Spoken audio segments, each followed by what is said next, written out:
Hey guys, hey, Nix again. I'm not really sure who needs to see this video, but I figured I'd give you a couple of tips on how to get the most out of Davinci Resolve.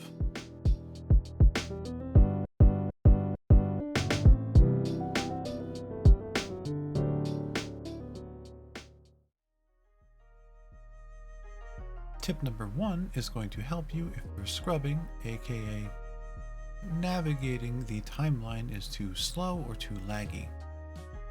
If your scrubbing is too slow or too laggy, in Davinci Resolve, navigate to the Media tab at the bottom. Here you can pull together all the resources you need to make your video. Images, videos, sound, you name it.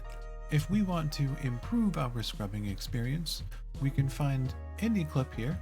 So this one, it's a picture.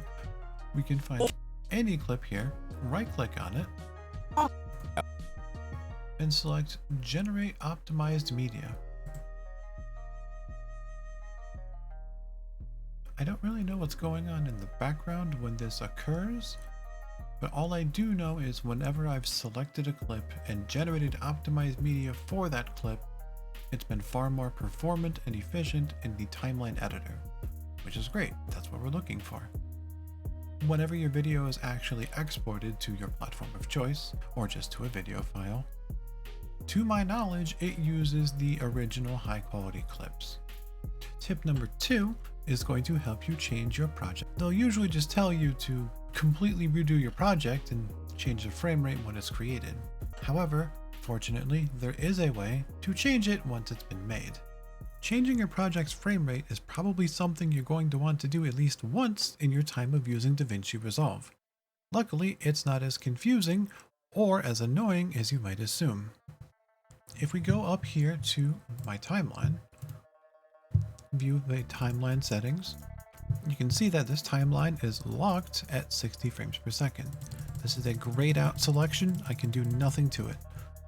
I cannot edit the frame rate of this timeline whatsoever.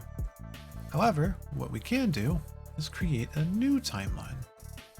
If we head on over to File, New Timeline, you can create a new timeline, name it whatever you want. But this checkbox right here, Use Project Settings, uncheck it. Go over to Format, and here you can change the frame rate to whatever you please. Once your new timeline has been created, feel free to go to your previous timeline. Make sure you have it selected up here. Control A to select everything.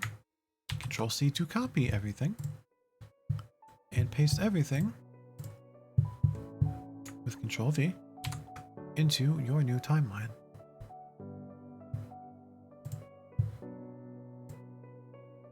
As you can see, the entire project is here. But resources you need to make your video. Our frame rate is now 30. Tip number 3 is equally as important, but not as grandiose as the first two tips. And it's just the fact that Davinci Resolve has two ways to delete things. The first way is by pressing the delete key, and the second is by pressing the backspace key. These function completely differently despite being very similar. That sounds confusing, but let me explain. If I were to select this clip and hit backspace, the clip is deleted. Probably used to that, it's pretty common in video editing software. However, if I bring the clip back, select it again, and delete it with the delete key, everything else is moved around to smash the previous and the next clip back together. Tip number 4 is how to create subclips. Subclips are smaller pieces of video footage that you can rename and organize however you wish that make it far easier to efficiently edit your videos. Creating a subclip is actually super simple. First, just select a clip you'd like to make a subclip of. I'll choose, tip 2, so that it opens up here in the little preview window. Find the part that you would like to clip, press the I, as in the letter I key on your keyboard, to mark in. This is the beginning of your subclip. Find the end of what you want to make a subclip of, and press O, the letter O, to create a out point. Now grab and drag the video preview into your media pool, and you've created a new subclip, which you can name whatever you want.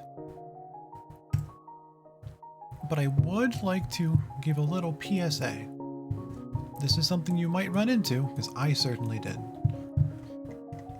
If we pick our subclip here, and we attempt to create a video transition, say between the same two subclips, it will not allow us to do that. It is in fact just not letting us do it at all. You may run into this because you need to shorten the end or the beginning of your clips by just a hair, just a little bit. Put them back together. Put them back together. Try your transition again, and it should be working just fine. There is a created.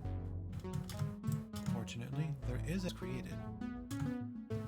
Isn't that neat?